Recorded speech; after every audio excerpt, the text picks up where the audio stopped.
This diagram, which you all can't see, shows you very well a male canal with the spermatic cord being elevated out of the way, and sutures are being placed. You can pass it around and look till the camera. Sutures are being placed between the iliopubic tract, which is in blue. They're not looking at it. They need to sit. I'm just taking a picture. And the arch or the conjoint tendon. And that's what we do in the repair. When we put those pictures, it's easier for you to understand the renal canal. It's caused between the iliopubic tract and the conjoint, so-called conjoint tendon, posteriorly, is the fascia transversalis, right? So make sure you can see and understand that. And that repair, we've been doing it over the many years. The conjoint to the inguinal ligament. And now we know that the more important is the iliopubic tract.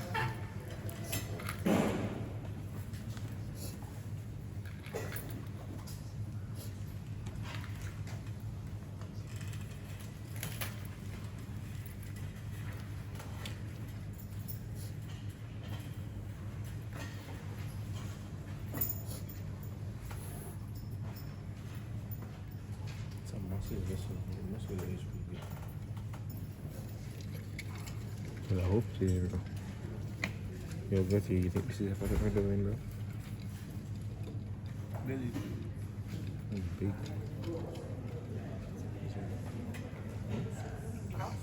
Hi, Shanique. You sure? I don't see no sign of any of it. On the timetable, you're for, See if we can teeth up rope. No, we are down still. The timetable is all screwed up. well, we remember you guys need to set up big timetable. On our timetable, you guys are Easter, so bring it to the place, so I'm waiting on you. She come. No, we are not. We are not in history. We are down Well, in the on gross our center. timetable, it says that she's coming downstairs to you. Yes, so we're waiting for her down here then. What's that? Stand up, bro. You know, like you're probably just reading it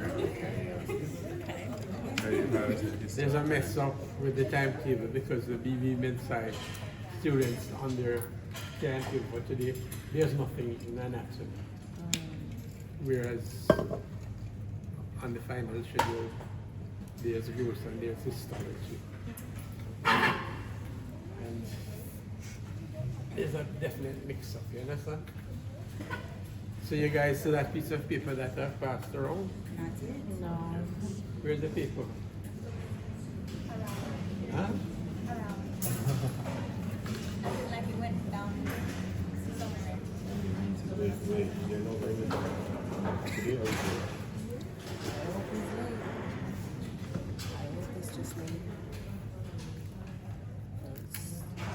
So they're gonna have to come to Send me a line from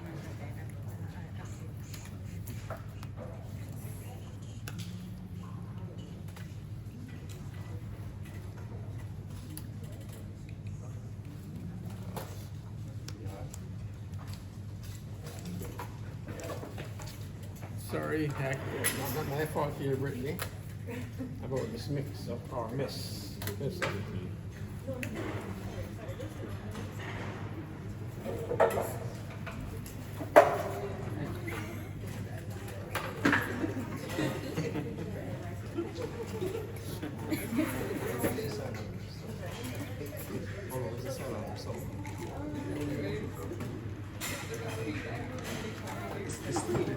basically something kind of mental side.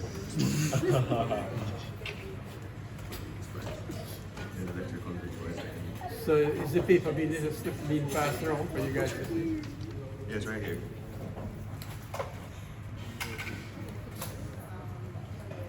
So when they pull the sutures together, we're now approximating the pubic tract and the conjoint together. Yes? And that mimics the inguinal shutter that we mentioned. Yes? You can see that mimicking there. Sure. But in fact, it's fixed now, having sutured and tied the knot. Eh? Okay. I'm sorry. Now, having all of you seen this, like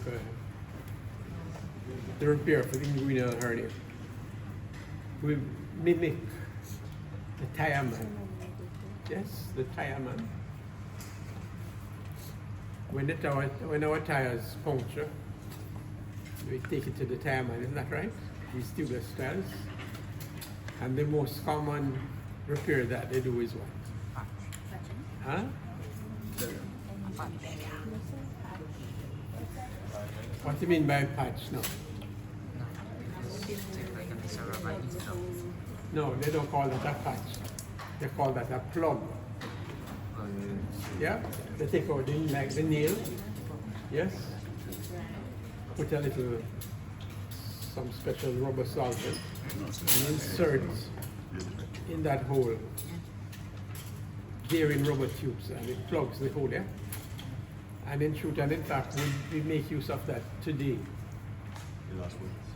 You all see the deep ring, huh? The deep ring, you all did see the deep ring, huh? Sometimes with an indirect ring, which is coming through the deep ring, but the ring now becomes too wide. Yes? What we do is roll up little bits of plastic meshes. The Jamaicans are more familiar with a spliff. Or we look like a spliff, a cigarette. I've never heard of that one. Huh? I've never heard of that. Never heard of that. No. You know, Jamaicans. Don't know what that is. Okay. You roll it up like a little cigarette. Yeah? And push it in the deep inguinal ring, huh? Like a plug. Yeah? You're gonna wrap it tighter than this, of course, eh? And just put 2 sutures to hold the plug in place. So that's the plug, eh? As little kids, we used to ride our little tricycles or bicycles. Sometimes in riding up and down we get little punctures, no? So we take off the wheel off the bicycle, eh? Take off the outer tire because it has a tube inside, no? And we'll see the tube where the hole is, eh? So we clean it up and put on a patch over that hole. Is that right? As little kids used to do that. As parents, especially we guys, the fathers, we are the ones who will do the repair more than the wives, mothers, you know. So this is another, what they call the patch. You see where the sutures were being placed between the inner pubic tract and the conjoint tendon? You cut out a patch of equivalent size and put it in that gap and suture it in place. So you're now reinforcing the posterior wall. Or the, we don't start yet, sir. Well, this is what he has given me. I'm not too sure. That is dry paper. Yeah, you put it somewhere. Okay, you understand that? So that's a patch repair, yeah? But the best repair for a tubeless tire is not the plug, yeah? But it's to take off the tubeless tire off the rim and get on the inside, clean it up, apply some solvent, and put on a rubber patch internally, yeah? Sir, are you okay? He's not intoxicated yet, you know? So that's an inlay, right? That's an inlay within the inner tube. You put it in the tube, you understand me? That you put that repair. And this is what the laparoscopic surgeons do. They get in the pre-peritoneal space down there. Yes. Because next you're gonna have the transosseous fascia. And the second separate things and put the mesh down there in the posterior aspect of the inguinal canal, yeah? So no hernia will come through. So can the mesh degrade over time? Sorry? Is the mesh degradable over time? The answer to that is probably no. The mesh is made out of synthetic material. You see the fishing line that we use? That plastic thing? The mesh is made out of that. And generally, with few exceptions, it doesn't degrade. The body doesn't recognize it as being foreign. Okay? Sir, so if you have to patch something that needs motility, like in the GI tract, then you can't do something like that. Did I? If you have to patch something that requires motility, like in the GI tract, then you can't do No, you something can't like use that. So that is the thing we do. Plug only or inlay. And the inlay, as I said, is done intraperitoneally, yeah? Now, in the intraperitoneal repair, Mr. Gardner had mentioned to you guys some triangles, no? Yes, he did. He mentioned triangles of doom and triangles of pain, yeah? Remember all this little picture, huh? Doom and hair. Yeah. So morbid. How to zoom in that? So you might as well pass it around again. It's getting better. You might as well pass it around again. Okay, this top triangle, that's when you do a laparoscopy, you can zoom it Just up pass it there. around this place more for you. Pass it around the skin. Yay. That's what you're seeing, eh? Ish. The apex there, you can see that the deep ring, eh? And this is from a male. The, this is what color is that? Pinkish? This is what triangle do? Yeah, the pinkish triangle there. This pinkish border is from the ductus deferens, or the vas deferens, yeah? And the lateral border is from the gonadal vessels. Yes. And the gonadal vessels are naturally going up into the deep ring, yes? Accompanied by the genital branch of the genital femoral nerve. So you can see that, don't it? And of course, those two big red and blue and red stuff, those are the external iliac vessels which become the femoral in the leg. Eh? So you need steady hands and care in your dissection not to damage those vessels because they will bleed profusely, yeah? Yeah. You follow that? So that's the do, triangle of do. D for do, the medial borders. Mr. Gardner, look. When you invite him out, take him down to Gloria's, you guys know Gloria's in Jamaica. Yeah. The fish place out in Port Royal. You love the ambiance. Yes, and he loves the striped fish. And give him 2 red stripes here. And he's happy. So D is for do, the medial border is a ductus deferens. And with the red stripe is made by which company again? D and G, Dennis and Guinness. So if you can remember all of them. At a little stupidness hoping you can remember. You remember the stupidness, not the facts. It's easier to remember. What a crazy story, bro. The D is for ductus, and then G is for the gonadal vessels. So you remember the borders of the triangle of D. So that's nice and easy to remember. Now, This one now, the lower triangle here now, you can zoom in, if possible. It has the gonadal vessels as this medial wall, and more lateral to the peritoneum reflection.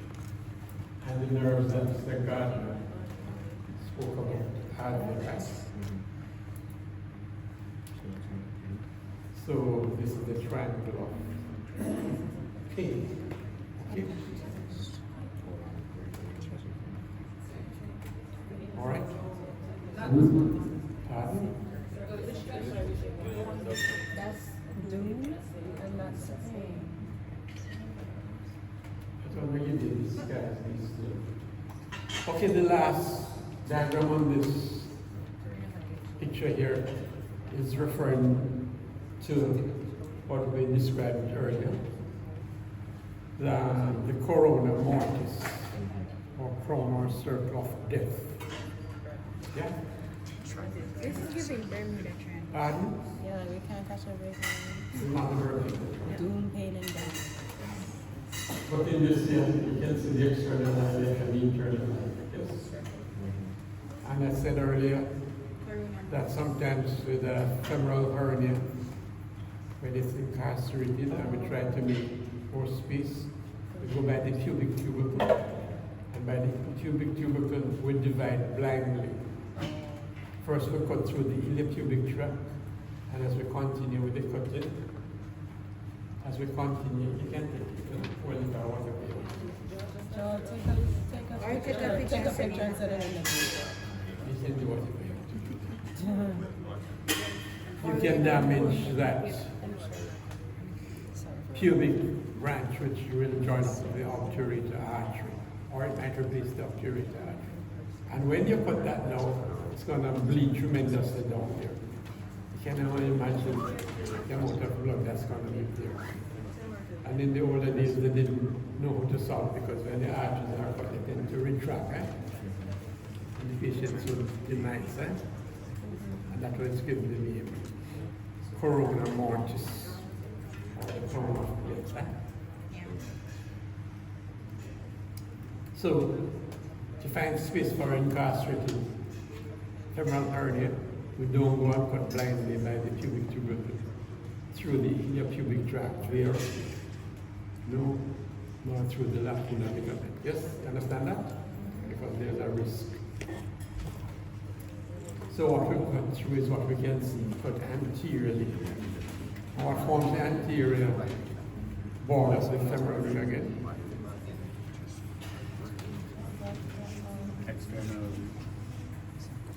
One is the inguinal ligament, and going deeper, the iliopubic tract. So you have to cut through the inguinal ligament first, and then come through the iliopubic tract, and then the whole canal is open. And you can easily reduce the contents of femoral hernia contents. Yes? So that's a revision. And showing you some of the things that we do. Okay. Today's discussion is on peritoneal cavity and maybe a little stomach if Mr. Gardner feels like it can be checked. The peritoneal cavity, how does it develop embryology? From what structure does it develop? Right. So it develops from mesoderm. And in the original early development, there's a mesoderm that will give rise to this vertebral column and the adjacent muscles. And they call it what again? In the midline, they call it the midline lateral man. That gives rise to the vertebral column and these muscles at the back. Huh? It's called the paraxial mesoderm. The muscles of the back came from That's from medial, we're going. Okay, fine. But anyway, it doesn't matter. I'm asking in the midline here. Okay. The adventitious vertebral column and the muscles in the back here, right? Sure. So it must be the paraxial. And then going more laterally, you have the intermediate mesoderm, yeah? And further more laterally, you have the so-called lateral plate mesoderm, right? No, I'm not an embryologist, you know. I might make mistakes. And you're from you. The lateral plate mesoderm divides into two now, no? Splanchnic and the somatic mesoderm, yeah? And when this is going on, a cavity, the coelom cavity, the right and left side, develop, yeah? And these two respective mesoderms will ultimately give rise to the mesothelial cells, which are forming one big cavity. Yeah? This big cavity will differentiate and by separation into the pleural, pericardial, and the peritoneal cavity. Yes? So we're now dealing with the peritoneal cavity. Yeah? One layer of these mesothelial cells will line the peripheral portion of the abdominal wall, resting in relation next to the transversalis fascia. So the transversalis fascia was the girdle of the belly, no? And next to that is going to be the parietal peritoneum, yeah? And we said that the gut, in its development, I'm trying to see who has a nice book with a spring on it. Anybody with a book with a spring on it? You know the books? Oh, yeah, I know what you mean. Is that book here, so there's one here? So is that the book with a, or is that book? Let me see. You know the book with the little thing on the outside that connects it? Send me that book a second. Hold up. Yeah.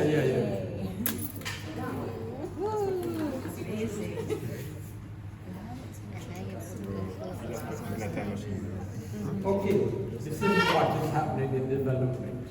The spring, which you can see in development, will give rise to all of the gut. The foregut, midgut, and hindgut, yes? Yes, that's spring. And they are suspended inside the body by an anterior and a posterior mesentery, also referred to as the ventral and dorsal mesogastric. And what they have, they consist of two folds, just like the front and this portion of peritoneum, so-called visceral peritoneum. That which surrounds the viscera is called the visceral peritoneum, yeah? So you understand that? So you understand the ventral and the dorsal mesentery, or mesogastric. Yeah. Now in the body, the mesogastrium, both ventral and dorsal, a lot of it would have disappeared. Yeah? Like in the esophagus, in the neck and the chest, there's no mesentery, right? Only the abdominal portion has a little mesentery with it, yeah? And in the abdomen, most of the ventral mesentery would have disappeared. Yes? You understand that? In the abdomen, most of the ventral mesentery or mesogastric would have disappeared. Yes? Except for a portion pertaining to the midgut, the proximal midgut. Yeah? Is the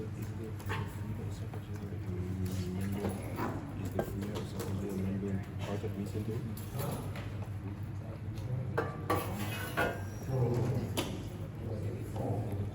If the free esophageal membrane is part of mesentery. So what's the So, first start the peritoneal cavity in the abdomen. For you to understand, we begin at the anterior abdominal wall. And Mr. Gardner, when he showed you the posterior, that is the back aspect of the anterior abdominal wall,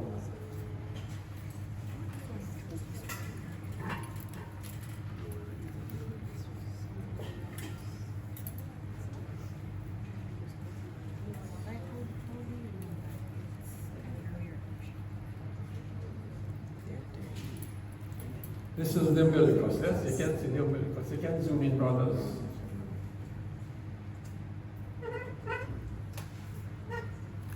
This is the umbilicus, yes? So I'm holding there, and I'm flipping. So this area internally, anterior-abdominal wall is at the left of the umbilicus, yeah? And my friend there, that gentleman with that pretty shirt, what dermatome represents is represented at the umbilicus. Right. Don't forget that, you know. Don't forget that. That's T10, eh? And on this specimen, here just about to make out the traces from the umbilicus, which is about T10 there, going towards the right, eh? So this is the right side, eh? Just about going to the right side, you can make out the remnants of a fold of peritoneum, yeah? You see I'm lifting it up there? And in real life, let's see if this can frame it.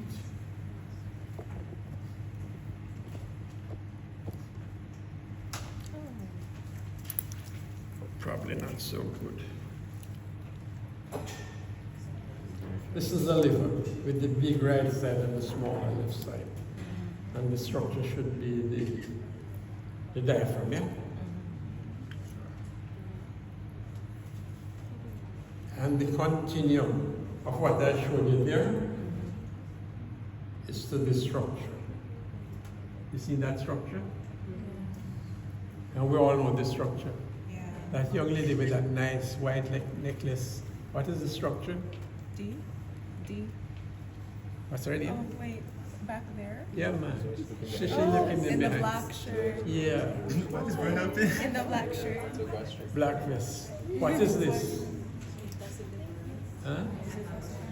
Pardon? You have to be sure, you know, for your exams and for it. We all know what this is, right? The folks at the back here. Huh? Mr. Gardner showed you. What is it? This is the falciform ligament. Yes? If you can, I wouldn't mind. But I'll teach you anything, you know. Oh, it's probably because of this, huh? Okay. So this is the falciform ligament. So this is here now.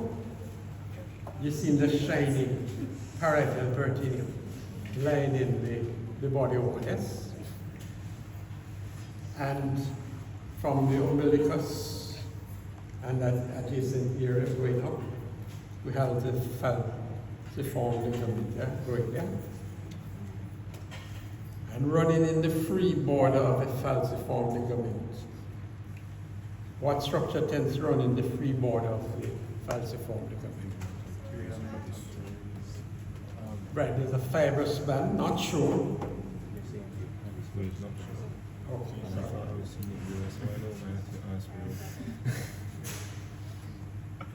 Running in the free border of this. It's supposed to look like a sickle and a sickle appearance. Huh? Running in the free border, there's supposed to be a fibrous band, you know, called the ligamentum teres hepatis. And what does that embryologically represent? Right. It represents the remnant of the left umbilical vein. Eh? And where's the left umbilical vein going to? It did the fetal circulation recently, no? Last semester.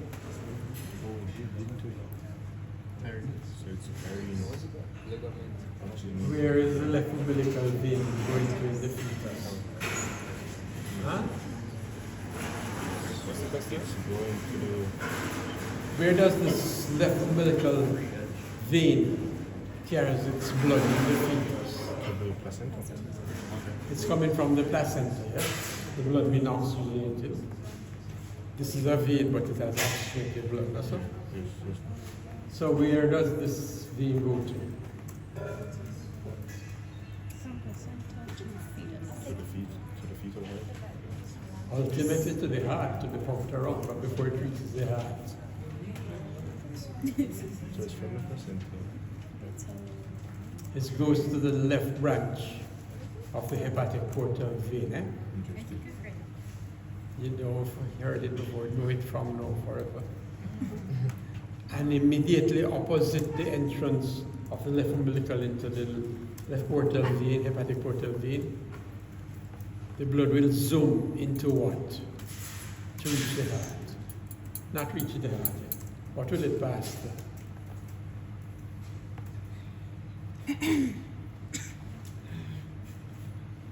Pass through another vein, man. What's the question?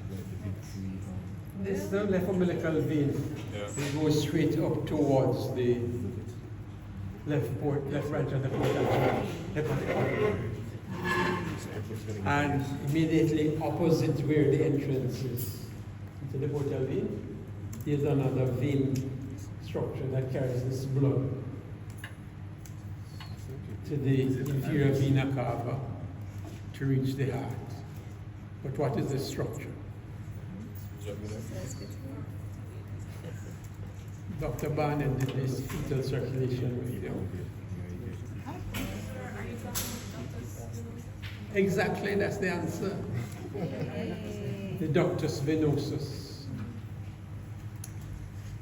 And having a normal birth and everything worked out good, the umbilical vein become obliterated to give rise to the ligamentum teres hepatis. And the ductus venosus is converted to another fibrous band, the ligamentum venosum. And I'll show you these when we do the liver in more detail. And this is why you have to know these things, right? So you follow me so far? Good. Now the liver here that I'm touching here, the liver develops basically in the ventral mesentery, the ventral mesogastrium, yeah? So it will have a number of peritoneal relationships there, yeah?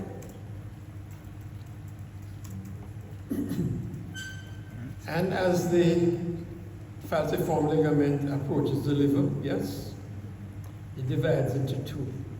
One to the right and the other to the left, covering, as you can see, right? One to the left and one to the right. It continues over the superior surface of the liver, and from that it is reflected onto the diaphragm. Eh? This is the diaphragm there. Yes? You can see it's reflected onto the diaphragm at this point here. Yeah? And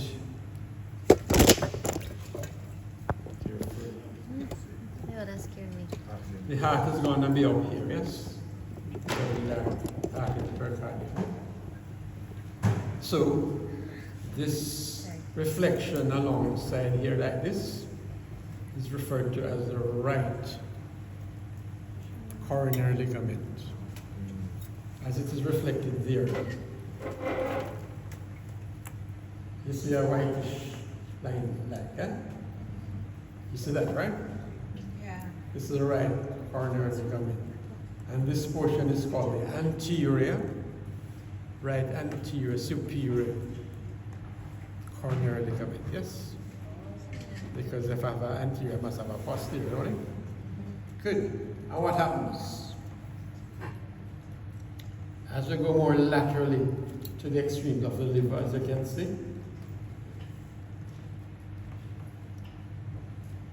this coronary ligament becomes folded on itself at that point, yeah? Becomes folded on itself at this point. Yes? And at that junction here, where I'm holding there, and you see, it is now called the right triangular ligament. Okay, so you see where the anterior coronary becomes converted into the right triangular ligament, yes? And these structures hold the liver in position in relation to the diaphragm, yeah? But what happens now posteriorly? It's going to reflect back on itself, mirroring what the anterior one did, yeah? It's coming from the triangle and coming medial, yes. So that's the triangular ligament. And now this is the right posterior. And it tends to lie at the lower level. There it is. It tends to lie at the lower level than that of the anterior one. So there's the right posterior, yes, because posterior, inferior. Yeah. Coronary ligament. Excuse me. This is the right posterior inferior. This is the right posterior inferior. Posterior, inferior. That? This one is the right posterior inferior. I think so. Is it right? The junction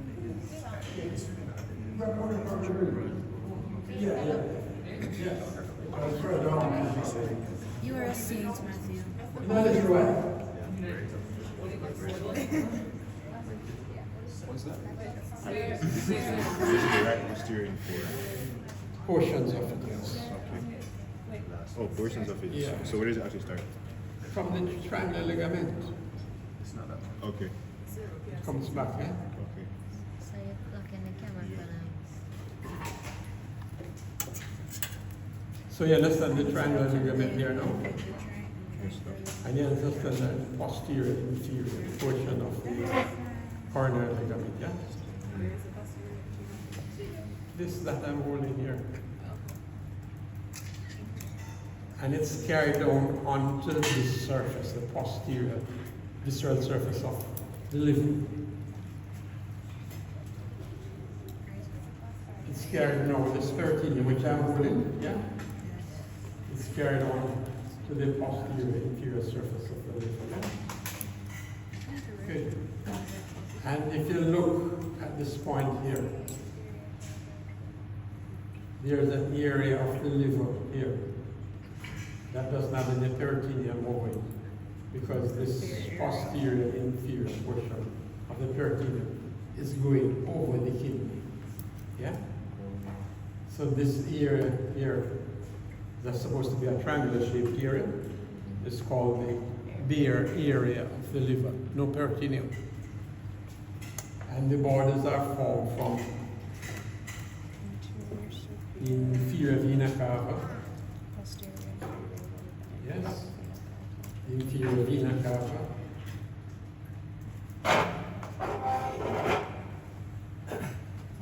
Which is this big structure here coming up. The inferior vena cava. It's in the inferior vena cava. You see how opening down here and then opening up there. You see that? Huh? Yes.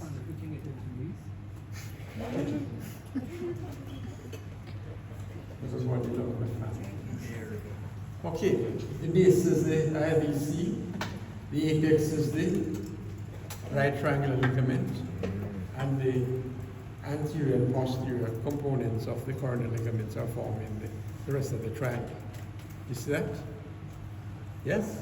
Is that clear? So the rest of the triangle is one way. That's the base, the IVC. Apex is of the right triangular ligament, and the reflection of the anterior and the posterior components of the coronary ligaments are forming the outer borders of the triangle. Yeah? That's the bare area. And the liver, at this point there now, is going to be reflected, this fold of peritoneum. It's going to be reflected, yes, as in the specimen here. This is the specimen area with the liver, yeah? It's going to be reflected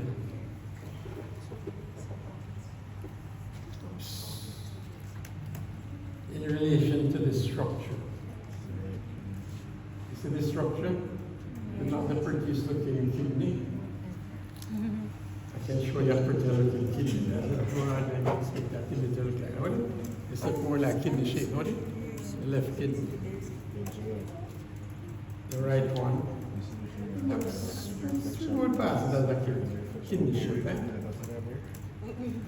So the peritoneum now comes to cover the peritoneum, yeah? And in this area here, as it's reflected over the peritoneum anteriorly there, over the kidney, right kidney, there's a space or a pouch which my fingers are being placed, yeah? Inside here. Yeah?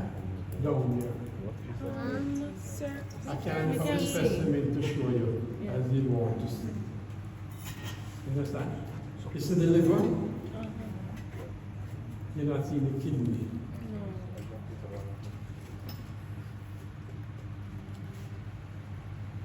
Are you seeing the kidney now? Yeah, just the camera needs to be a little more over this. Over me. Stay in there. Come closer, brother. Yes, the camera needs to be a little more over this. Come Kind of looking closer. shooting to each other. You have to move that thing there. That stool with the stuff.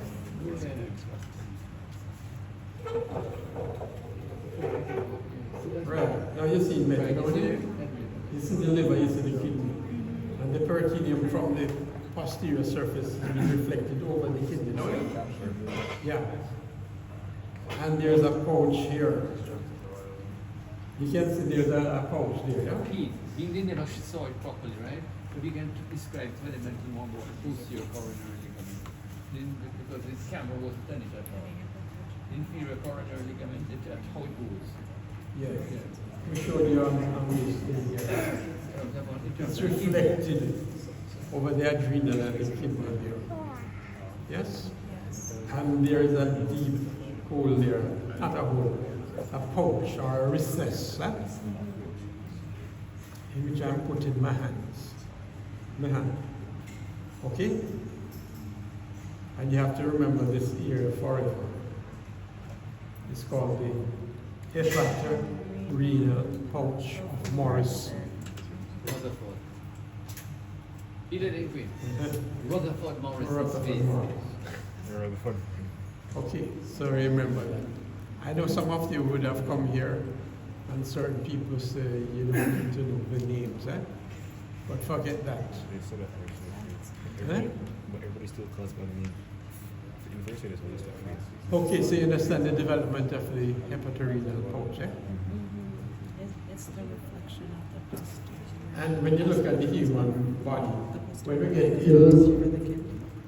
and we are lying down, flat in bed there, yes, you can see the musculature, the pelvis and musculature are so shaped that there's a slope from the pelvis, down towards. You see my hand is running, right? You see that slope? The slope is called the paravertebral gutter. It's near to the vertebra. It's called the paravertebral gutter. You understand? And as you can see, the liquid like in the ruptured appendix that was somewhere here, all of that stuff will drain down into Morrison's pouch. Is another name the paracolic? Or is it just Paracolic gutter. Okay? So you understand the paracolic gutter? And the contents will drain along the paracolic gutter into Morrison's pouch. So are you saying it's the same thing? Huh? So it's the same thing then, the same thing. As Paravertebral and paracolic? paravertebral and paracolic? Are the same thing? Or just Paracolic and And paravertebral, if they're the same thing. no man. Okay. Okay, so it's Nearly paracolic. the same It's thing. paracolic. Nearly? Nearly the same thing because they are beside each other. No.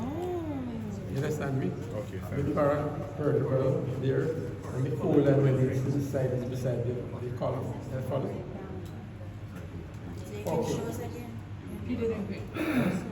The camera wasn't on, you said they were changing over to show them the difference between the paravertebral and paracolic. The paravertebral is in relation to the vertebral column near the midline, eh? All of these structures. So the other one is the paracolic. That paravertebral, yeah? And on this side, you can manage to see this side with the colon inside, the semicolon. It's running near to the paravertebral, but this is the colon, this side of the colon. On the right side, there should be a similar one, but that has been removed. The ascending colon, yeah?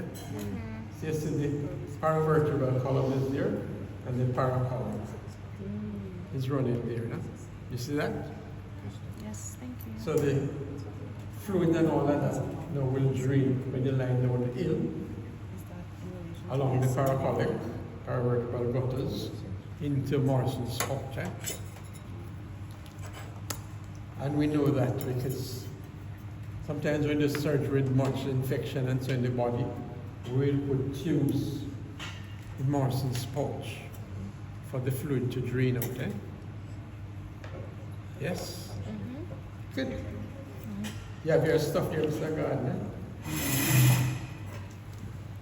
Do you have your specimen there? Yeah, guys, just pull up this table then. No, Straight. just- I have a reason. Oh, you don't want it better to use that like that. Because you went into intestine. Eh? You man, use that one there. I wanted to show them the less momentum Okay, now. I'll bring it. Okay, relax. Then what we do?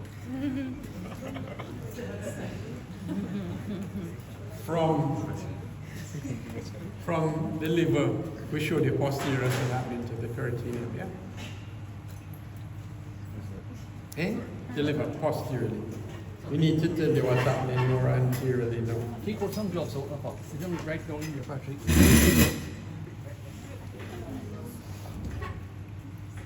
That's your forceps, you know? You have to be sterile, you see? One more. You have to change your gloves. This is what I call triple glove. The camera is good this way. Yes. This is triple glove. I feel like my eyebrow hairs are stitching off as we speak.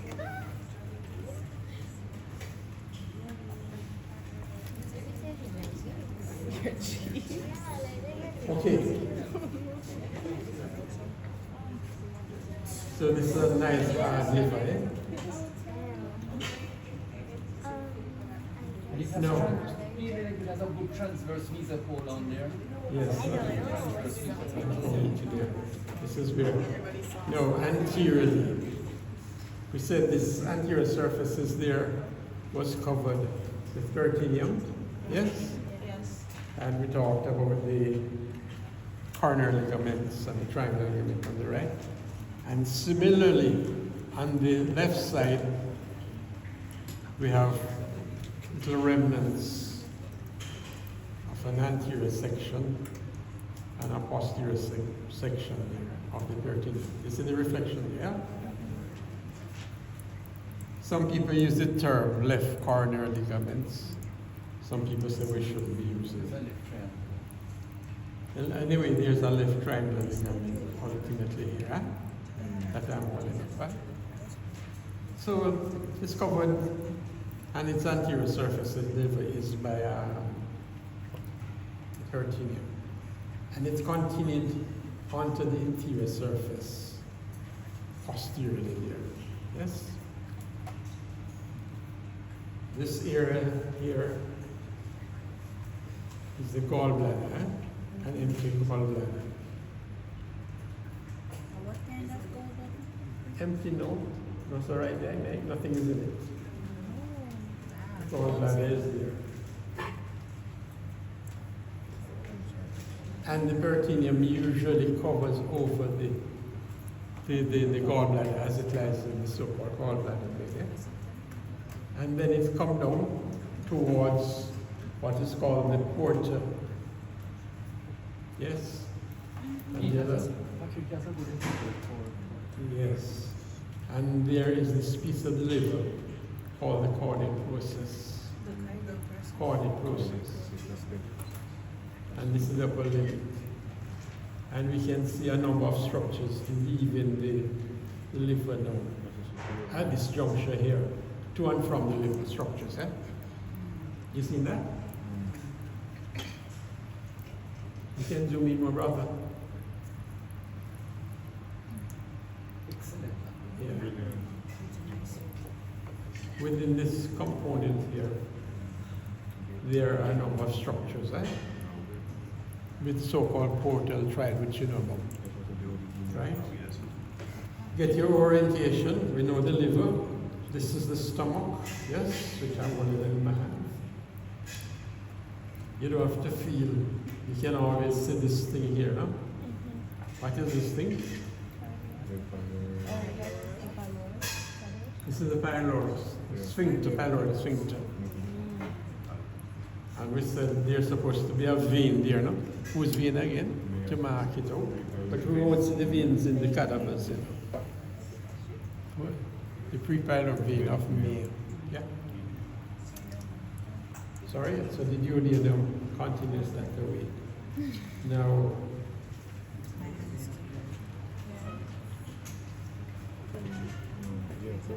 I'm pushing my finger. You see my finger there now?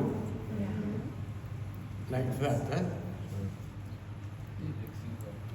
And as I push my finger in further, it's going behind the stomach, eh? This is the stomach. The lesser sac, somebody made a hole in it. Yes? This is the lesser sac, and it's going in there, yeah? Peter, then could we answer a question? You see that big gaping hole? You saw that big gaping hole right above it, right? That this gaping hole right here. This. Yeah. Yeah, but you can see the gaping hole. Right This there. hole. That gaping hole, yeah? That gaping hole is in what? What is this gaping hole here in? What has been torn? So I'm asking them, Peter, what is this? What has been torn here? What is being together? Yeah, in the middle, Yeah, what has been torn there? You see this hole? Move out of the way there. Yeah. The lesser omentum. Right. Okay. And Okay. that portion of the lesser omentum that is torn is referred to as what? Hepatogastric. And then when the finger is behind, going through the epiploic foramen, what is that portion of the lesser omentum? Hepatoduodenum. Sorry about that. Yeah, man. So you see So- the torn is the lesser omentum. So you see the peritoneum now is continuing down from the porta, as it were, yeah? And there's this free border of the lesser omentum. And you can see, if we should have mended back this little hole, this big hole, part of the peritoneum is going to cover the front and the posterior aspect, anterior and posterior aspect of the first part of the duodenum there. And this portion is called the hepatoduodenal ligament. And this portion, which is going to the stomach now, is called the hepatogastric ligament. And running in the free border of this hepatoduodenal ligament, you can see a structure there anterior to the forceps, don't you? What is this? The guys at the back, girls and guys at the back. You dental guys. What is the structure? You see it? You see it anterior to the forceps?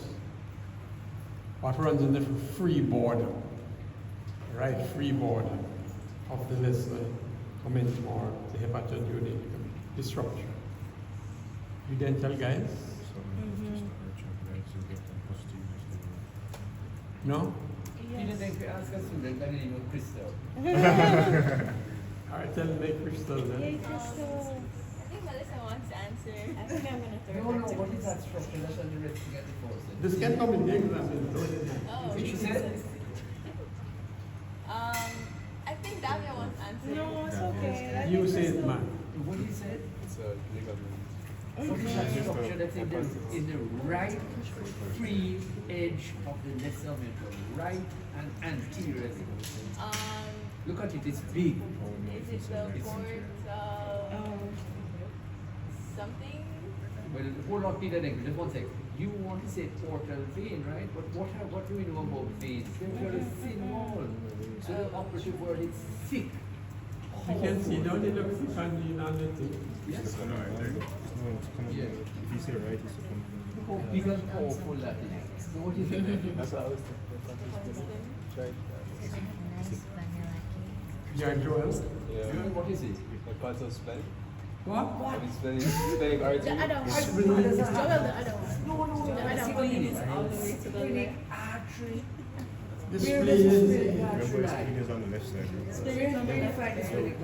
Guys, leave it all alone. On the superior border, the so the spleen over here is away on the other side of the stomach. But Angela getting cooked. So the spleen there, we on the other side of the stomach. Eh? Is it your part of Yes. young lady selling them. Yes. This is common by luck, man. CBD. And your mother must know this forever and ever and ever. CBD. Common brand.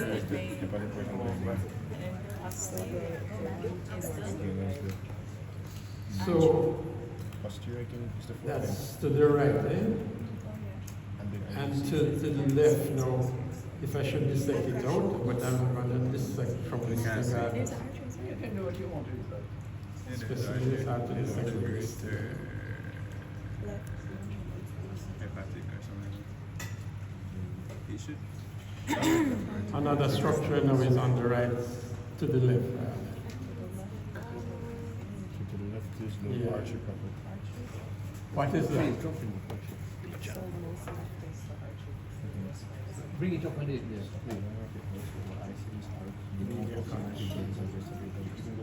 Beautiful. So you saw the common bell. How And nice it looks, your Patrick. yeah, yeah. And to the left of it, there's another structure.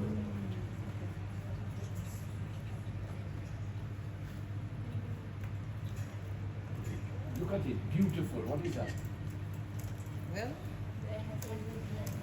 These are very important things. You have to know. What is that structure now? He said to the left of both. My parts of the one. it's not, Joel, it's not the ligament. Wait, no. It's not the ligament, Joel.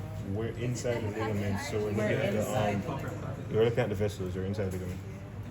Right. That look veiny. That's the hepatic artery proper. Yeah, you said I to tell you, you must know this thing by heart inside out, you know, because this is gonna come in the exam for you. Understand? Yeah.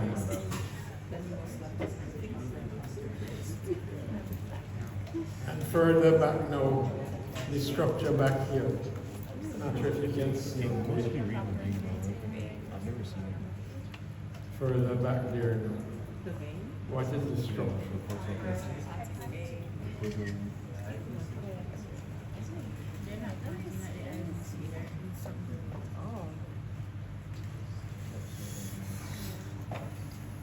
I'm in the foramen peninsula. Understand? And this other structure in the back there. Be orientated.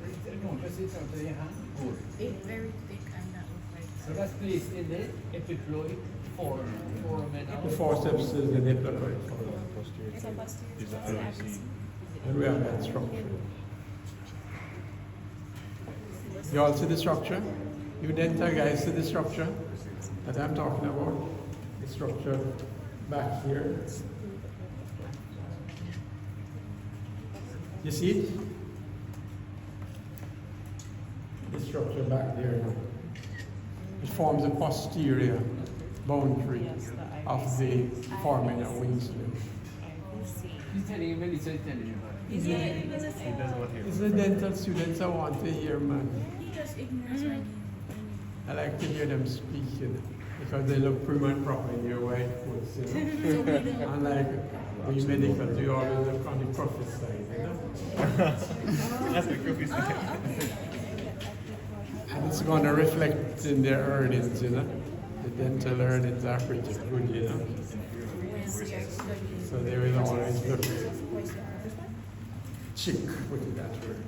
That's the IV semen which forms the posterior border, and the duodenum, superior border is of the first part of the duodenum is the inferior boundary of the foramen of Winslow. And the caudate lobe, which process radar, which I showed you there, the porta, is going to be formed in the superior. See, I need to know that inside out. And we talk about if I compress when the liver is bleeding at surgery, we can put our fingers in like that. We can put our fingers in like that and squeeze them. What do you touch? We control the bleeding.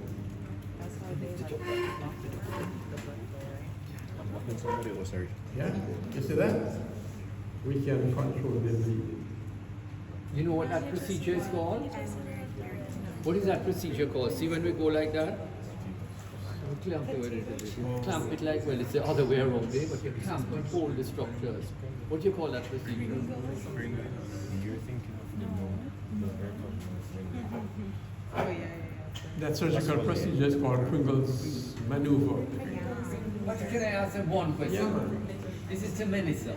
So Melissa, the epiploid foramen or the foramen of Winslow is a communication, a direct communication between two peritoneal spaces. What are those two peritoneal? The lesser and greater sac. The what? The lesser and greater sac. Okay, not bad. The lesser and the greater sac.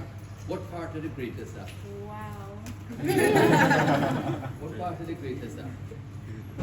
Can I tell this one to Matthew? What are the parts? Can you No, but Dr. Lennon get to that part. So when you, what's that space directly to the right of the epiploid foramen? To the right of the ellipsoid foramen. I'm gonna turn this one over to Crystal.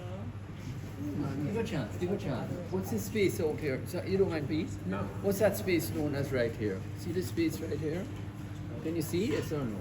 This space right here. Sorry, put a forceps on. This space right here. What's that space known as here? What's that space known as? We were discussing it just a while ago. The pouch of Mars. No, you can't be paravertebral body. See, like, The hepatorenal pouch. for the greater sac. So the hepatorenal pouch lies right there. Right? So the epiploid foramen is a point of communication between the lesser sac and the hepatorenal pouch. What's another name for the lesser sac? Lesser omentum. The lesser No, it's some sac. The what? The lesser bursa. The burst of. Oh, Bursa omental bursa. Bursa omentalis. oh, bursa. You don't mind feeling like that? No, sure. So remember the structures that are in the free edge of the lesser omentum. Anteriorly and to the right, common bile duct. Anteriorly and to the left, proper hepatic artery. Then posterior to those structures, the hepatic portal vein. What forms the inferior boundary of the foramen of Winslow? Upper part of the first part of the duodenum. And Dr. Lodenqai, we just saying what forms the posterior part of the boundary of the IVC. And then now, for the lady right here beside me now, what forms the superior boundary of the epiploid foramen? No, not the caudate lobe of the liver. Something a little close to that. And it was said just a while ago. Caudate process of the caudate lobe. Caudate process of the Caudate process. Okay. Sorry, So you understand, the hepatoduodenal ligament is very important surgically. And there are times when stones are in the common bile duct. Create a new everything. So you place the common bile duct superficially and to the right, so we can easily find it and make operations, incision into it, and remove the stone. We create a new everything. And in the hepatogastric one, that's coming towards the lesser curvature of the stomach. It's coming towards the lesser curvature of the stomach. There, this is the lesser curvature of the stomach. What runs in this hepatogastric ligament near to the lesser curvature of the stomach? short, The short short gastric vessels. vessels. Or the gastric. Like these guys, I said they drink more Blue Mountain coffee before you come to lectures and that. So. Huh? We're in No, next. Next door on. Isn't it the lesser curvature is supplied by the gastric which one? Guys, we have to be exact, you know. gastric nerve? Gastric and gastroepiploid are near. Is it You understand me? But they are totally different. The right gastric So we have to be exact. You understand me? So along the lesser curvature, running in the lesser omentum there, hepatogastric omentum, what we have? What blood vessels we have? Huh? The right. And this is important, Mr. Gardner showed the picture. I know that she showed you the picture.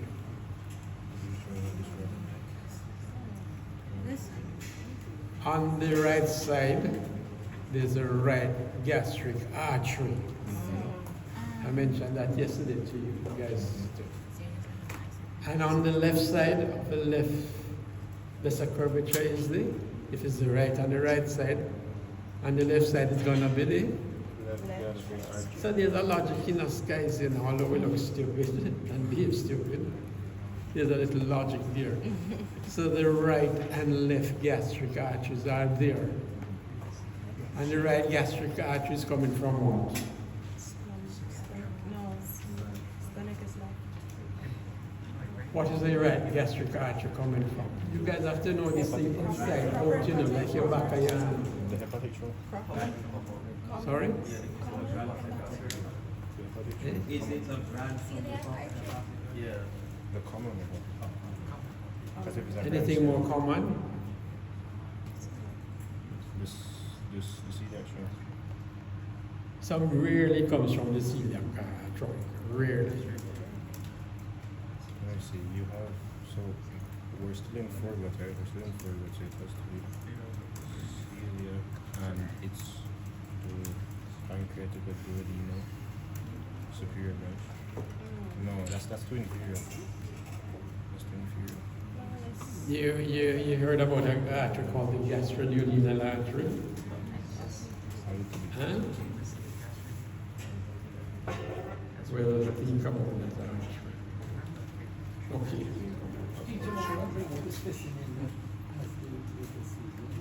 Yeah,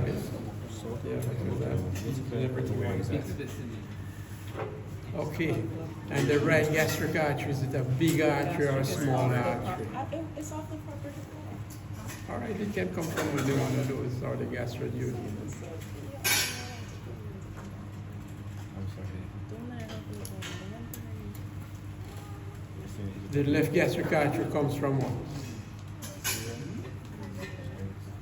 What does the left gastric artery comes from? The celiac trunk, directly from it. And the two will anastomose together. The right and the left gastric arteries. Yeah? Now, from the stomach, the peritoneum of the hepatoduodenal will pass front and back of the duodenum, and the hepatogastric will pass anterior and posterior to the stomach.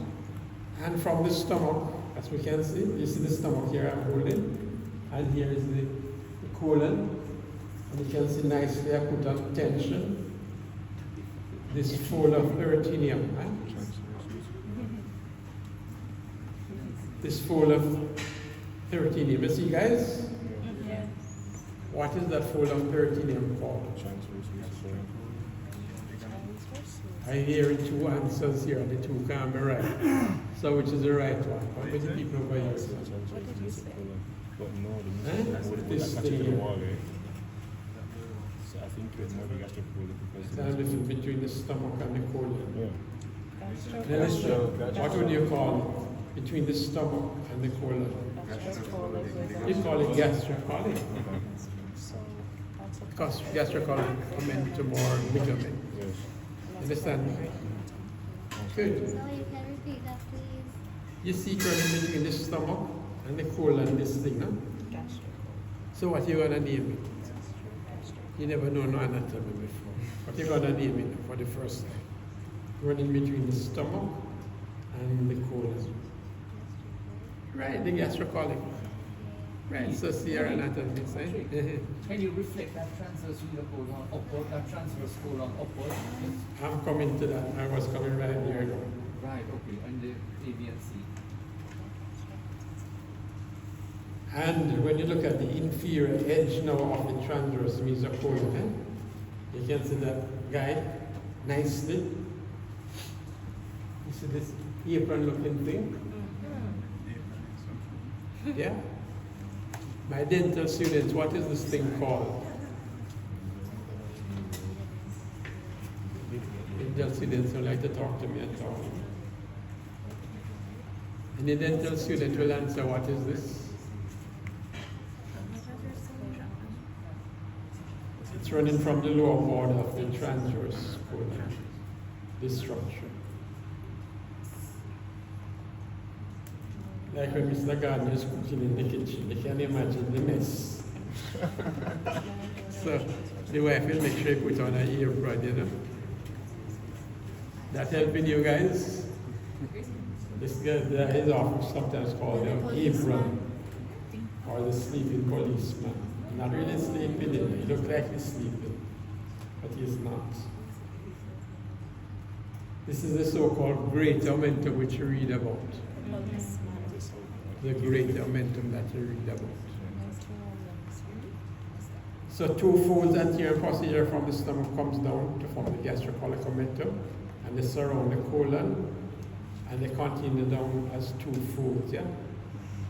So it has two folds. And it said that the two folds will now ascend back up, eh? So at the upper end here, you'll have 4 layers of peritoneum, eh? So you see we get that. So this is the apron, often called the apron. The real name is the great momentum. Yeah, there was sleeping policeman. And why sleeping policeman?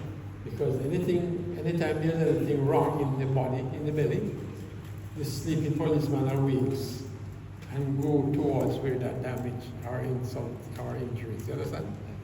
And he will try to control things, ward off things like a policeman will.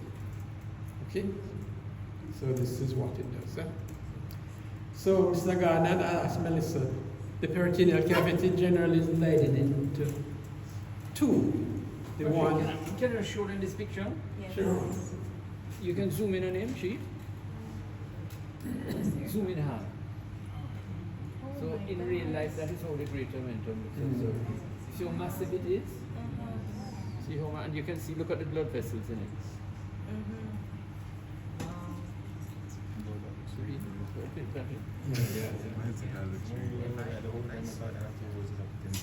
Just to show you, see, there you can see the patient at the side. See the patient there, lying on the table. Right? See how big this is. Right? Look at another one. See another one there. Look at that one massive. See the person's hand. Look at the person's hand. But then after death, now it's going to what? Contract, and it's a big one. Look at it. Right. So you see there, but it's what? There it is. But look at the size of the vessels in it. Okay? Oh, therapy. Okay, if you look at the specimen with the great momentum, are you with me? You can see a vessel running transversely just beyond the transverse colon. You see, running all along the whole length of the great momentum, from the right side to the left side. You see it? You see the vessel running there?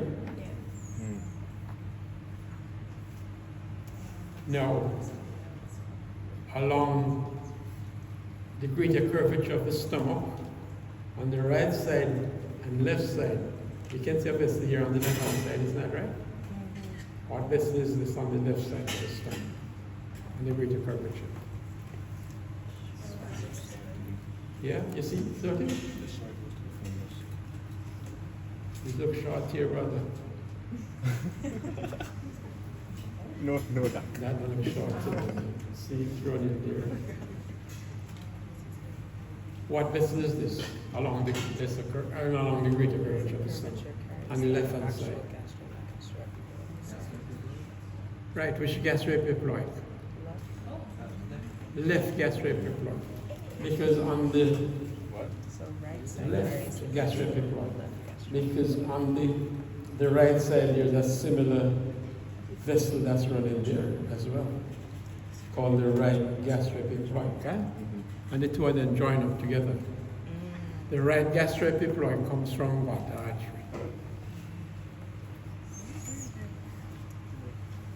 You have to know these things in the club ask you the exams. Huh? Any other artery is more commonly comes from? No man, the right gastroepiploid.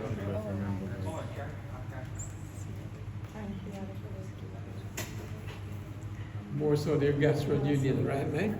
Correct. The gastroduodenal is what it commonly arises from on the right side. Whereas on the left side now, the left gastroduodenal commonly arises from the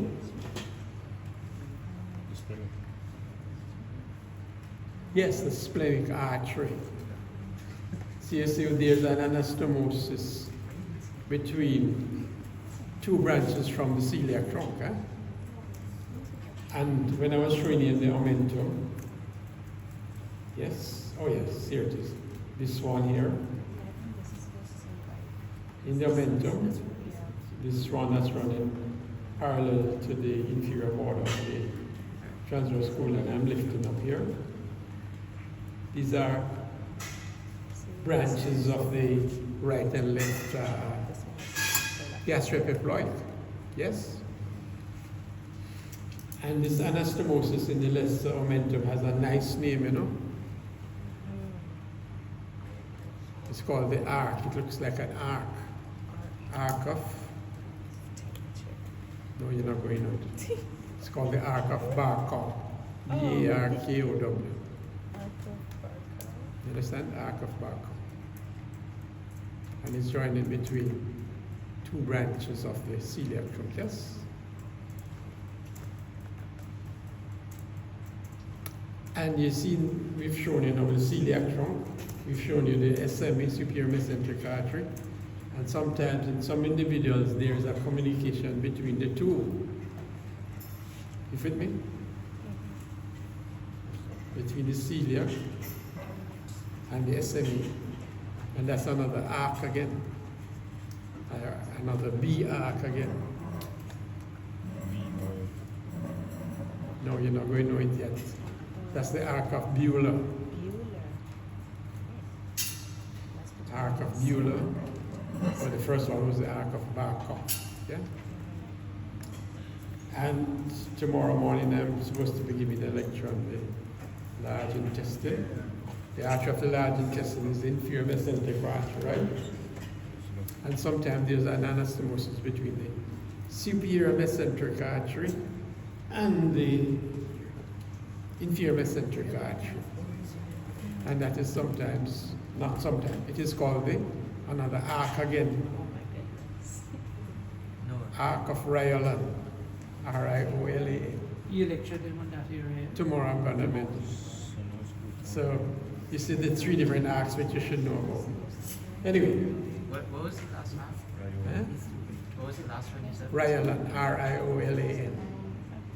So you understand so far? Or we've reached the transverse colon and its mesentery?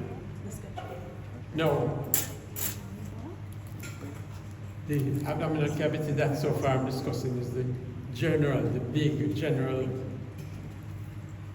peritoneal cavity proper, yeah?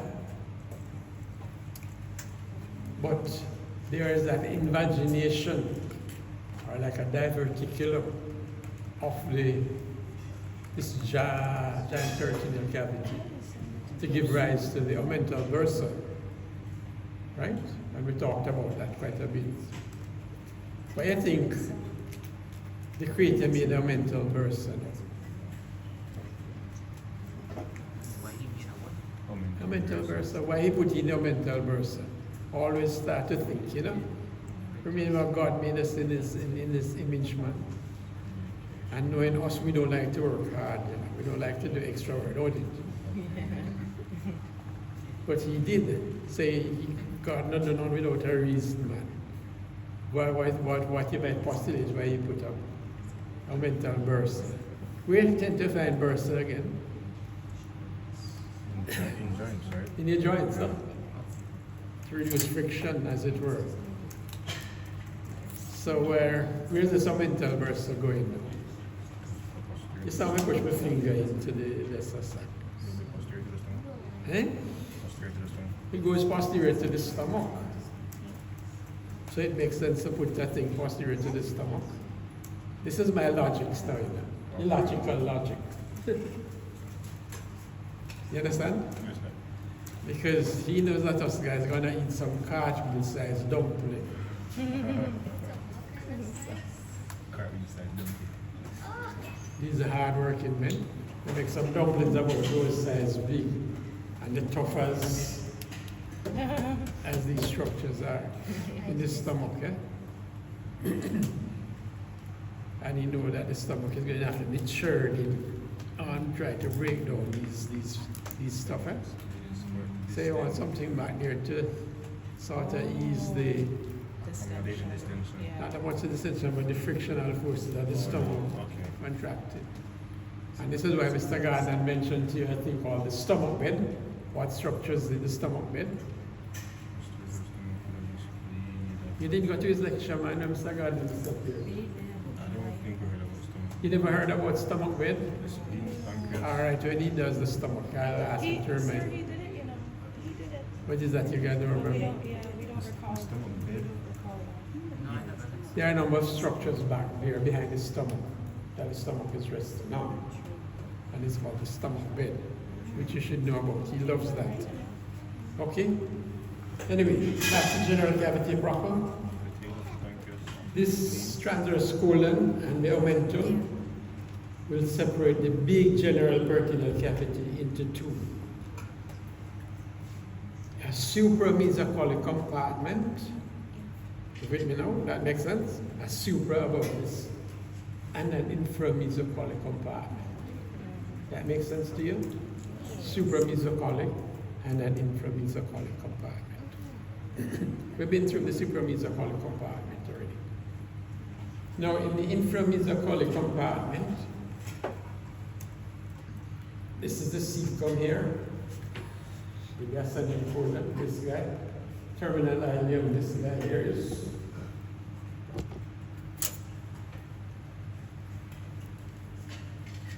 And the small intestine is this, And the small bowel has a mesentery, about 6 inches in the length.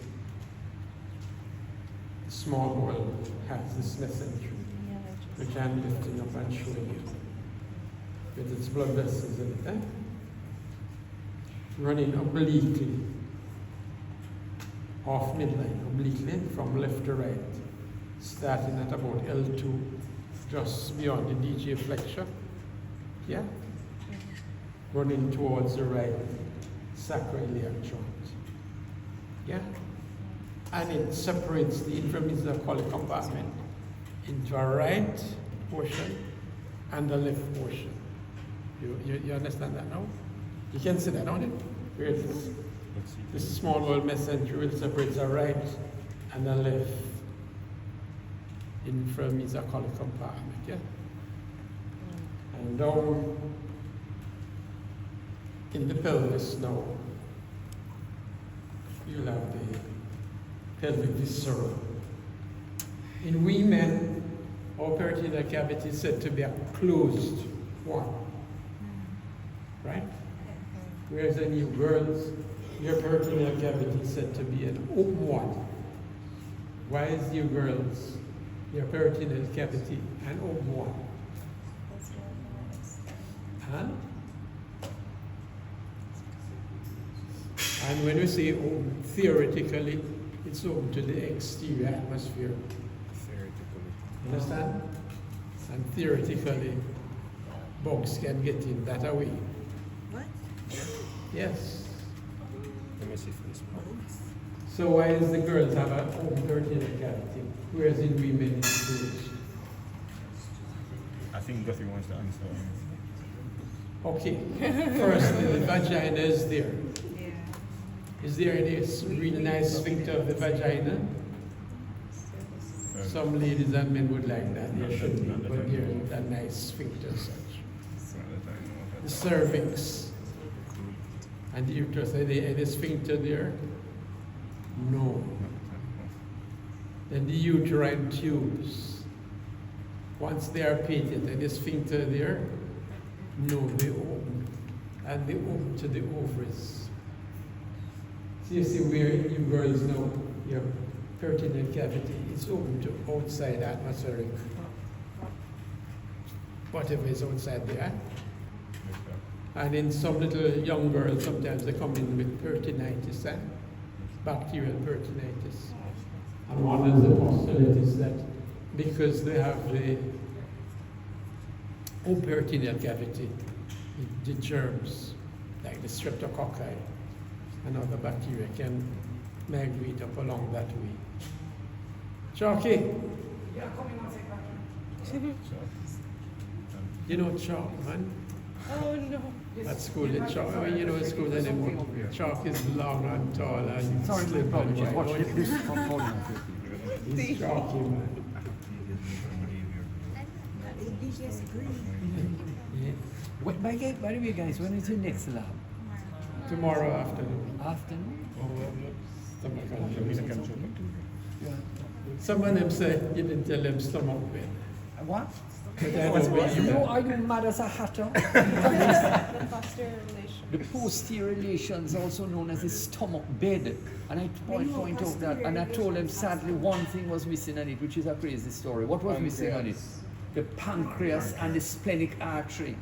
Pancreas is the important. Yeah, the thing, most man. important one is the pancreas and the splenic artery. But the posterior relations. Yeah, I think that he did. Posterior relations are known as what? Just zoom in. Zoom in and Are you mad as a hatter? You think I don't know a little technology? So that's for you, is the peritoneal cavity. Anything you want to ask? All right, we see the spleen, We see the spleen. See the spleen. The transverse mesocolon. Yes, man, that's from mesocolon. Show them the small bowel messenger right there. This or the mesentery coming diagonally right down the small intestine. I showed them the small intestine, the obliquity. Mesentery. So we have the spleen here, guys, I mean, yeah, splenic or And we have these guys here. You see these two things I'm lifting up? Usually I lift about 6 of them. Good. See that in the budget?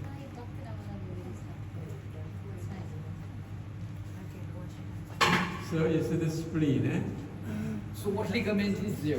So when the forceps is there, what structure is that? Splenic. And therefore, what are all those structures you see? Short gastric and which one? Short gastrics and what? The bigger boys or what? The bigger boys what? Left gastroepiploid. The left gastroepiploid testis and short gastrics. What else would you find in that ligament, in the gastrosplenic ligament? Very important. When you find vessels, what travel with vessels? What travel with the arteries? Lymphatics. What else travel with arteries other than lymphatics? You have informed. What else travels with arteries other than lymphatics? Nerves. What kind of nerves? Nerves are there, but also the sympathy. So I've showed you the derivatives of the ventral mesentery. And Patrick, what they can see also there, see what you can see there? When you look at it, just hold it like that. just like that, you can see the gastric surface of the spleen. Look at it. See that concavity that you're seeing there? That's the gastric surface of the spleen. And there you can see the splenic notch. Look at the splenic notch by B. Perfect. 300 marks. So what See the happens there? splenic notch, very important. And this really needs it. And you can see the What happens at the notch?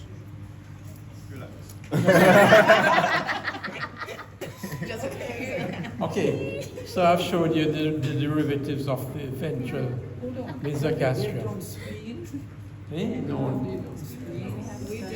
We did With the right hand we did last year. screen with Roy last year. Don't come on.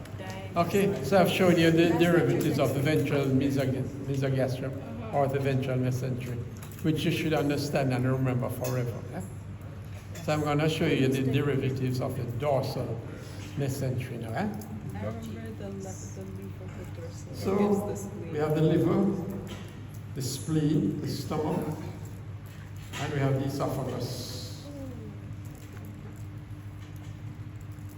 That's so cute. Like you. Little fingers too big to go down the esophagus. Anyway, No. Never that. What you looking for being in Stomach, esophagus. from the diaphragm, the peritoneum is continuing down to the stomach, yes? And there's this fold of peritoneum here, yeah? We can't really see. Let me get the spleen over there. Okay, okay. You seen that? Yes. So what is that? He asked him to. Right. This ligament is running between the diaphragm, or phrenic, and the stomach. So is it? Phrenic ligament, yeah? And it continues down on the anterior and posterior surface of the stomach. And it will encompass, continues into this thing. Right, between the stomach and the spleen, you see? Gastrosplenic ligament, yes? And then it will continue along the lesser curvature, the stomach, Gastrocolic. and give rise to the gastrocolic. So many G's we have so far, you're saying? 3 G's. Exactly, that's it? 3 G's. Jamaica has how many 4G network we have now? We don't reach 5 or you up to 5 now. You have to talk in the one line. Jamaica, there's a 5G network we have now. That's what 5 gigabytes per. Is that right? Gigabyte? 5 gigabytes? Or the G is I don't about? even know what it means. You got that technician. Just press the data. No, I'm not going to lie. When they updated WhatsApp, I couldn't use it properly. Oh yeah, it's probably just the generation. Because I was Yeah, I got that new generation. When did WhatsApp And when you look back here now, there's a structure. To this day, I still friends with them. This structure here. Now you see him? This structure. This structure. Yeah. What is that? This is the structure. Beautiful. You see it that nicely there now? And there's a fold of peritoneum extending from this spleen to the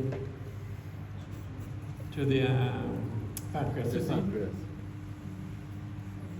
And inside that is different some vessels, right? So what this is fold called.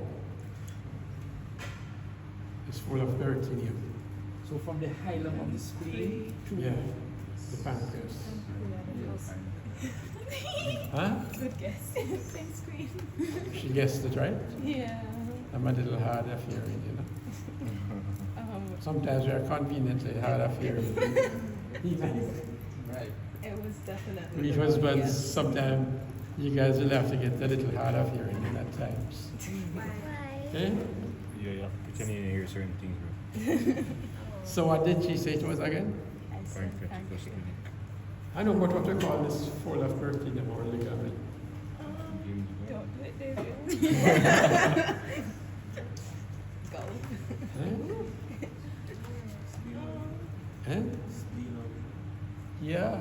Line Linearenal is the name. There's also spleno in this aspect. That's a liner. Lieno. Linearenal ligament. Between the, I'm showing you there, man, between the spleen and the pancreas, all of that. And running into the splenic artery and veins to the hilum of the liver. Yeah. So you understand that that's nice and easy for you to remember. So does it go to the kidney eventually? And the esophagus, which is running down here now, is covered at its anterior aspect by peritoneum, yeah? And if that's Mr. Gardner's scissors, you see how tough it is? We said this cells, mesothelial cells, will make our anastomosis air and watertight within pretty soon after the surgery. But I'm trying to do what I have the right scissors and so to dissect it out. We have to open the peritoneum in front of the esophagus, like that. And I'm trying to find for you the anterior and posterior gastric nerves.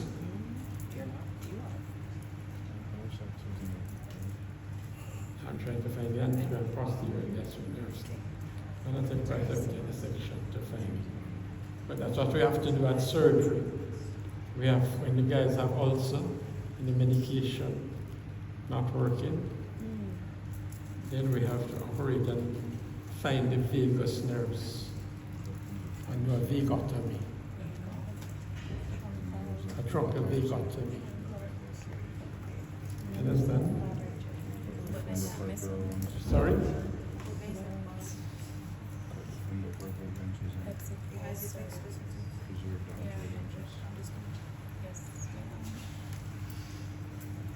Sometimes we have to dig the nerve off of the blood dissection. The anterior vagus is usually well applied to the vagus, you know?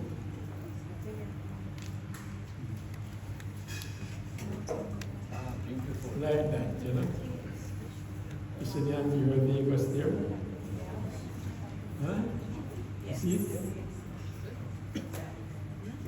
You see that, guys? That is the anterior vagal trunk. Zoom in a little bit more.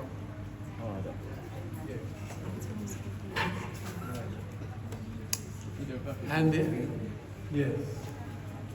And the anterior vagal trunk being formed there now. It usually divides into The anterior and hepatic. divides into two branches. Anterior and hepatic.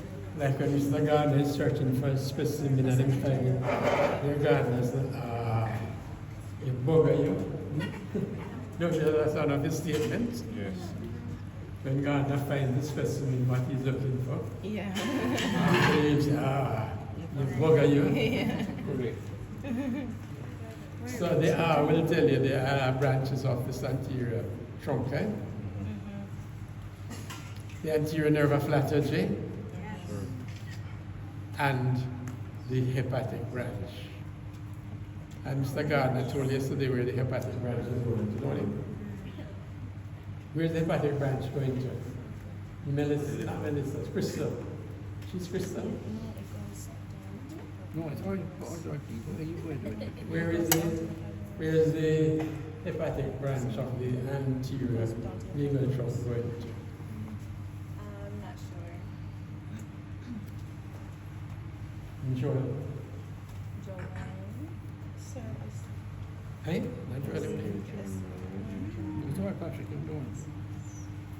Mr. Gardner told me yesterday, man, you guys short-term memory bad, man. Need to drink more blue mountain coffee. Stimulate the cells. Where is he said it going again? Down to the pylorus. It's going to the cilia, hepatic plexus. Wow, it's not And that then- nice. And then that's the AH mean ah, you know? So it's the hepatic plexus, and from that it will eventually go to the pylorus to relax it to or contract it as this requirement is. Understand me? It's parasympathetic with mostly the relaxation. Now, the posterior vagal trunk. The posterior vagal trunk, the branches of the posterior vagal trunk. And I'm going to try the second one. 3 branches. Huh? 3 branches. What are your three? Posterior criminal nerve of Grassy. Grassy and celiac. Right. So we all have a PC, all of them little things are PCs, don't they? Personal computers. So the posterior will give out the posterior nerve of Latarjet, the celiac trunk, and the so-called criminal nerve of Grassy. How the criminal nerve of Grassy came into being was that when we're doing the vagotomy, sometimes we miss the main trunk like that, and got the nerve of Latarjet. Yeah? But the main trunk from the posterior division, sometimes it would have given off a higher branch, the so-called criminal nerve of Grassy. And when we did that, at times, the ulcer would recur. So the surgery was a failure. Just by one little tiny nerve, you know. You understand? And that's why it was given the name criminal nerve of Grassy. So that's nice and easy for you to remember.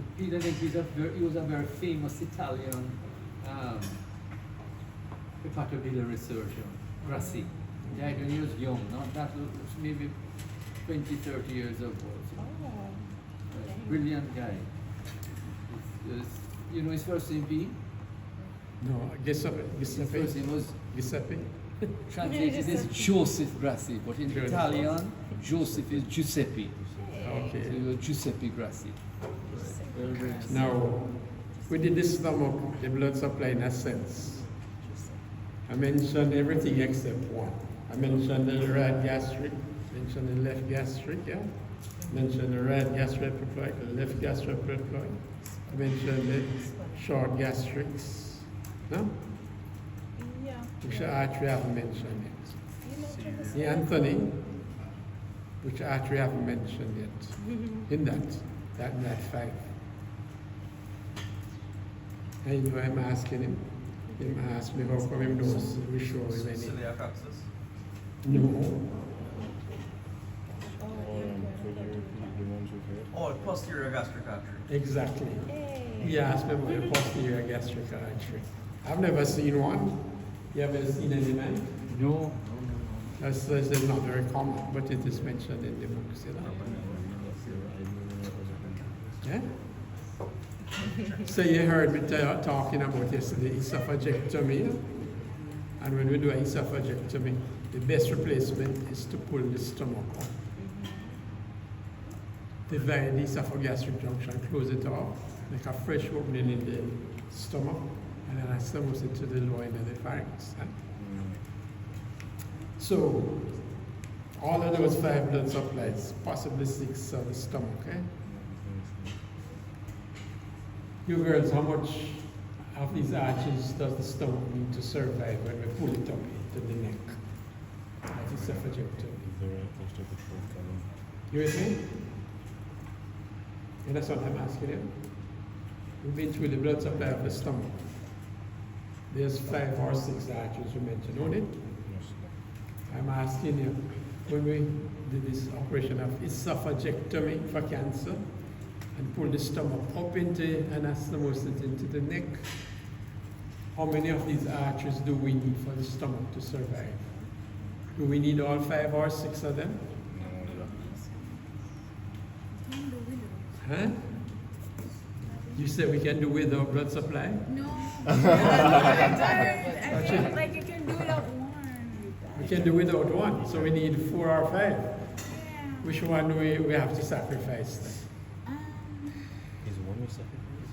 No, you know. Oh. Yeah, you have the wrong person for this one. No, but as you were talking on the floor. Bless you. You want to help her out, man, you guys? You can tie up the rest and only preserve the right gastric fluid. Right, the coracan said all it needs is one of these arteries to survive. The stomach does that. And the one artery that it needs to survive is the right gastropicroid, okay? If you preserve the short gastrics, then you have to go carry the spleen all the way up into the neck. And it's just physically gonna be a barrier. You understand me? So we have to sacrifice the short gastrics. Eh? The left gastric artery coming from the celiac trunk makes a curvature. It makes a curvature and runs in this fold here towards the lesser curvature, like in that. Eh?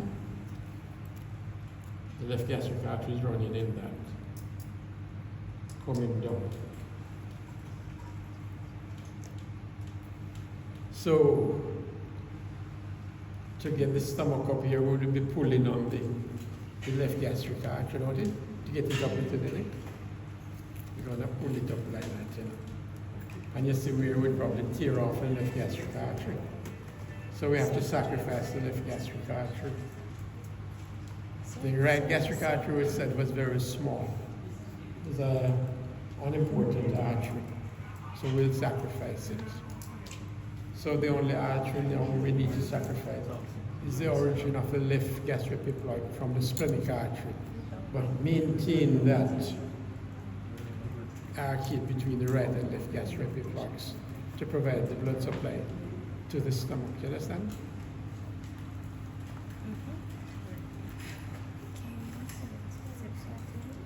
I don't want to go more stomach because Mr. Gardner will talk about the stomach tomorrow, right, man? Tomorrow afternoon. That's it for today. Yeah, any questions?